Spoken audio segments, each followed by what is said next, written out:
dahil marami ang nagre-request sa akin na gawin ko ang suman moron, special delicacy ng summer at Leyte. So ngayon, dahil taga-summer tayo, gagawin natin itong special na kakanin. Ito, ang tawag sa amin ito ay moron. Moron ang tawag. Simula bata pa ako, kinagisnan ko na to. Samahan niyo ko at magluluto tayo ng masarap na suman moron sa summer at Leyte. Ang unang ingredients ko dito, kiniling na bigas, 4 cups and a half. Pwede din po ito yung rice flour. Ibili po ito sa mga tindahan or sa Shopee, mayroon din po ito. White sugar, 2 and a half cup. Asin, 1/2 teaspoon. Gata, 6 cups. Ang ginamit ko dito ay nagkakayod ako ng 3 niyog and then nilagyan ko ng 6 cups na tubig. Pinigaan ko na lang po. Ang sekreto para sumarap ang ating masarap na suman ay maraming gata. Para lalong sumarap itong ating moron, maglalagay ako dito ng evaporated milk, 1 cup. Natapos natin ilagay lahat ng ating mga ingredients. Haluin po natin ito. Hahaluin po natin ang ating rice flour hanggang sa wala ng pamumuo at wala na tayong nakikitang ubo nito. Then, tsaka natin bubuksan ang ating apoy. Once na nabuksan na natin ang ating apoy, tuloy pa rin nating hahaluin ang ating rice flour para hindi po siya tumigas, hindi po siya maluto, yung ilalim lang niyang maluto at dumikit sa ating mga kawali. Kailangan talaga matyaga tayo maghahalo. Kailangan natin ng lakas para halu-haluin natin itong ating ginagawang suman. Hindi natin ito titigilan hanggang sa ma-achieve natin ang kanya tamang luto nitong ating ginagawa. Ang una natin ginawa dito kasi ay ang ating white suman. Kasi dalawa ang ating gagawin. May white ay may chocolate. Once na okay na at sticky na, ayan, buo na, okay na po ito. Pwede na po natin itong hanguin. At gagawin naman natin ang pangalawang flavor, ang ating chocolate flavor. Pagka ganyan na po siya, ayan, medyo matigas na at may nahihirapan na kayong haluin. Sabihin yan, pwede na, tama na, pwede na natin patayin ito. Kahin na natin sa malinis na lagayan. Then, susunod natin gagawin, susunod natin lulutuin ang chocolate flavor. Para naman po sa chocolate flavor, gagamit tayo dito ng giniling na bigas or rice flour. 4 cups na lang po ang ginamit ko dito. And then, susunod natin ilalagay dito ang ating cocoa powder. Veg brand ang ginamit ko dito. Pero, kung wala kayong mabilhan ng may brand na cocoa powder, pwede naman po yung mga simple lang, yung nagbibili lang natin sa Talipapa. Ilagay po ka dito ng konting asin, konting-konti lang po. And muscovado sugar, brown sugar, o white sugar, pwedeng-pwede po yan. Kasi chocolate po ang gagamitin natin dito. Dapat dark ang ating sugar na gagamitin. Para mas masarap po lalo ang ating chocolate flavor, lalagay po ko dito ng 6 cups na kakangata or nagpakayod ako ng niyog ng 3 pieces yun. Then nilagyan ko ng tubig 6 cups. Yun po yung ginawa ko. Then maglalagay ako dito ng evaporated milk 1 cup. Sa halu-haluin po natin ito hanggang sa wala ng pamumuo. Once na mahalo na natin at wala ng pamumuo, naman natin bubuksan ang ating kalan. Dahil gusto kong mas pinasabi ko ating chocolate moron, maglalagay ako dito ng peanut. Ito yung habi na nabibili lang din po ito sa mga tindahan. Butter, 1 tablespoon. Kung sakaling wala kayong butter, hindi pwede po ang margarine. Masarap din po yun. Sa paggawa talaga ng suman moron, kailangan talaga ito ng lakas. Kasi kung wala kang lakas, manghihina ka sa paghahalo-halo pa lang ng moron. Kasi hindi mo siya dapat tigilan. Kailangan halu-haluin mo siya hanggang tumigas na siya, hanggang maluto na siya. Once na tigilan mong paghahalo, hindi papantay yung luto nito. Kailangan tuloy-tuloy pa din hanggang sa tumigas na ang ating once na okay na at matigas na siya, pantay ang pagkaluto, pwede na nating hanguin ito. Pwede na natin balutin ng dahon ng saging. Okay na po ito at luto na. Sa paggagawa nito, sobrang sakit ng braso ko.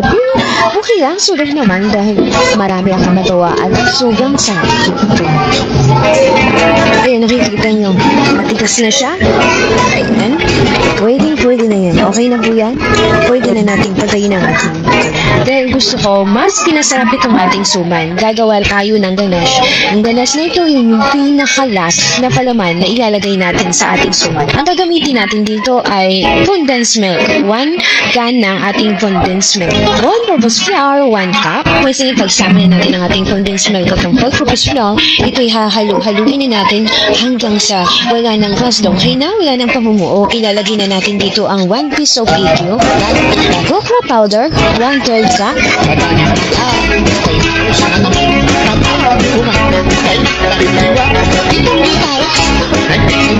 Water, 1/4 cup.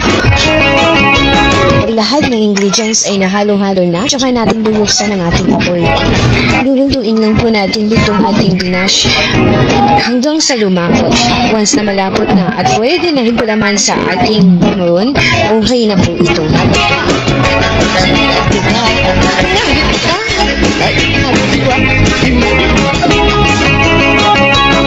Kung napapansin yung medyo malapot na yan, sticky na po siya. Kaya makikita nyo naman yun mapapansin nyo na sticky na siya. Okay na po dito.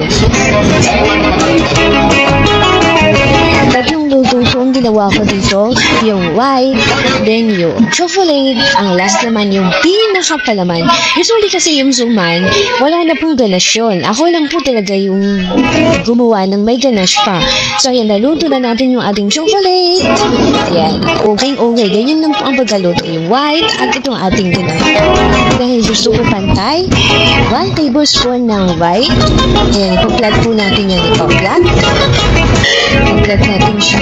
Iba-iba kasi yung proseso ng paglalagay na siya sa ating dahon ng saging. May iba-iba. Yung iba, hindi nila ipinaplat yung chocolate. Pero sa akin, ipinaplat ko siya. Ipaplat ko yan sa at papantayin ko sa white. Ipaplat natin yan. Papantay natin sa white. Pagkatapos natin iplat yan, pantay na, tsaka ko naman ilalagay yung chocolate ganache na ginawa ko. Kaya mga kawal, sobrang sarap na kasi nalagyan ko pa talaga siya ng chocolate ganache. Yung iba kasi, yung ibang gumagawa ng roll today, original na roll, original na suman, wala silang chocolate ganache. Sa kanila lang yung white at saka yung chocolate, yung wala silang pinaka-highlight na malaman. So yan, ang gagawin ko, yan, pipigin ko lang muna siya. Lahat muna ay ilalagay ko. Babalutin ko muna sa saging. Pagkatapos lahat, nabalot na natin sa saging. Tsaka ko naman siya tatayin para sa isa.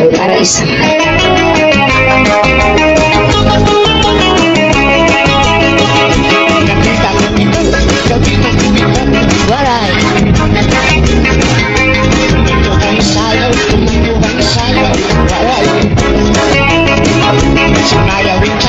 Sumayaw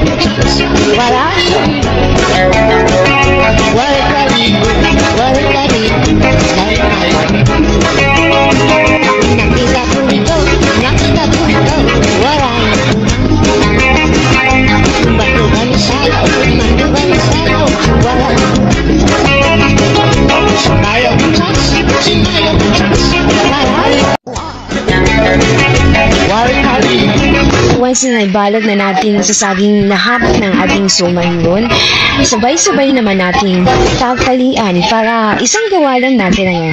Hindi yung babalot mo, tali mo, mas nakakapagod yun. Ang gagawin natin, ayan, balutin. Pagkatapos balutin, kailangan talian natin ng mahigpit. Mahigpit na mahigpit, hanggang sa hindi siya pasukin. Parang hindi siya pasukin ang tubig sa loob kasi lalaba ang ating suman. Kailangan mahigpit ang pagkatali natin. Pasensya na kayo mga kawali kung medyo malagpit yung mesa ko kasi dala po yan ng ating suman dahil sa gano'n ng ating nilagay na buko o niyog kaya naglalangis siya. Dapat talaga mahigpit ang ating pagkatali para hindi pasukan ng tubig. Kailangan ma-advise ko sa inyo kapag kakagawa kayo ng suman, kailangan malakas ang inyong katawan kasi pagtatawin pa lang sobrang hirap na nakakapagod na yun. So yan, dapat may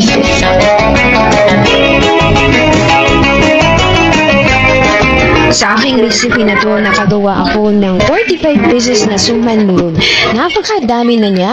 Itong suman muron, pwede niyo po siyang ibenta ng 25 pesos ang isa. Or kung mas mahal ang mga ingredients niyo sa lugar niyo, kasi hindi naman talaga tayo parehas ng hibilhan. Sa summer kasi nung umuwi ako, sobrang mahal ng kanilang mga ingredients. Dito, medyo hindi pa ganun kamahal. So, ayan, pagkatapos nating kalian, ilalagay na natin yan isa-isa sa ating kaldero. Kaldero natin, sasapin na natin ang saging. Focus ko dyan, bakit tayo magsasapin ng saging? Para hindi lumasulog. Hindi magkaroon ng parang yung tinatawag doon pagka nagsasaing, katutong yan. Iwasan natin ang pagkatutong, kaya naglagay ako dyan ng dahon ng saging. So, ayan, tapos na natin ilagay. Ngayon, maglalagay naman tayo ng tubig. Ang tubig na ilalagay natin dapat ay kalahati lang. Hindi siya mapupulong. Hindi aabaw ang tubig sa suman. Yung ganyan lang kadami. Kasi hindi naman tayo parehas ng kaldero na ginamit ko dito, hindi ko siya pinulog yung tubig ko. Pagkatapos, ang pagpanan natin, sasalang na natin siya ng 1 and 15 minutes. Ayan. After 1 and 15 minutes, naluto na natin. Pagkatapos maluto, kailangan hindi natin lang iba papabayaan sa kaldero. Hindi natin palalamigin na sa kaldero. Kailangan kahit mainit siya, hanguin na. Once na hindi hanguin yan, lalata. At yung tubig na matitira, mapupunta sa loob. So, yan na. I-slice na natin yan siya. Slice na natin. Masasabi ko dito sa ginawa nating suman. Muna kapasarap po. Ganyan po yan. Ayan. Slice na natin. Ang loob nyo na may chocolate ganache pa. At syempre may peanut. I-arrange natin yan. Gagamit tayo dito ng bilao. Nalagay natin. Pwede din pa natin to ipa-order ng nakaslice mga kawal. Tingnan nyo po paano po siya ginawa. Masarap tingnan. Talagang kahit tingnan pa lang, masarap na. Paano ba akong tikman, di ba? Napaka-the best nito. Masarap po sa kape at masarap pang almusal, lalo na kapag kabahaw na. Kamimiss mo siya kapag naubos na. Kunyari kinabukasan, wala na. Doon mo siya mamimiss, doon mo siya ma-appreciate na gusto mo pa. Sa mga gustong giramin o kumiral ng mga food joy na pwedeng pagkakitaan yung mga niluluto ko. Kaya nandun po yun sa aking Facebook. Kasi kabigis, hanapin nyo lang kayo. Pwede nyong giramin yung mga food joy ko dahil wala naman po mga pamalan ng sapin-sapin o may panindaw at kung ano-ano pa na pwede nyo pagpagkinta. At galawin nyo po ang aking Facebook, Hasmin Kabikes, at kung gusto nyo po akong i-follow para updated po kayo sa lahat ng aking ipopost ng mga picture na pwede nyong paninda, i-follow nyo po ako. Pero kung ayaw nyo naman ay okay lang. Pwede nyo pong hiramin ang aking mga picture doon at ipang post nyo po ito sa inyong mga FB para habang hindi pa kayo nagluluto ay pwede na kayong magpa-order pa. Kaya naman mga kawaray, shoutout na po natin ang lahat ng mga nanonood sa ating YouTube channel. Shoutout po muna natin si Ma'am User L. Anong size po ng bilao? Shoutout po sa inyo Ma'am User L. At shoutout din po natin si Lenny T. Mercado. Hi Ma'am, shoutout po sa inyo. Magkano ang per bilao? At shoutout din po natin si Rose Kua Masina. Anong size po ng baking pan? Ang sabi niya, siguro ito yung mga tinatanong nila sa ating malagkit na may latik sa ibabaw. Ang bilao po dito ay sa isang recipe ay pwede po kayong gumamit ng size 14.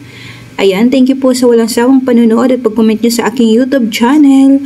At sa baking pan naman, ang size ng baking pan na ginamit ko ay 9x3. Shoutout din po natin ang lahat ng mga nag-comment. Shoutout natin si Sarina David. Thank you for sharing po. At shoutout din po natin si Christy Avanisar. Yan. Nagpadala siya ng heart. Thank you po sa inyo at nagustuhan niyo po itong ating recipe. Ito ang alam ko, ang patok na patok ngayon sa aking recipe ay ang ating donut. Ayan, yung mini donut. Patok na patok ngayon sa aking recipe. At i-shoutout din po natin si Sim Hill Santiago. Ang sabi niya, thank you po for sharing sa mga tips at pagluluto. God bless po sa inyo.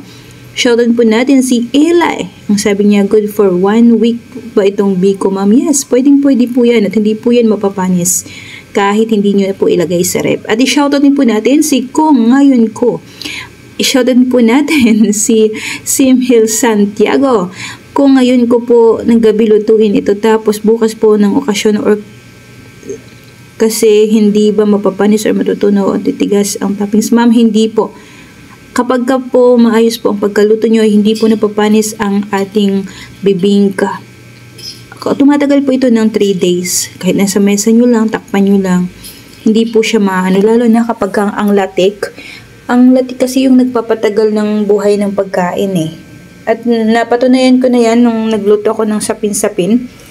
Nilagay ko lang siya sa mesa, hindi ko siya nilagay sa rep ng 3 days. Ganun pa din ang lasa. Hindi po siya naano, lalo na't maganda pong pagkaluto ng ating latik.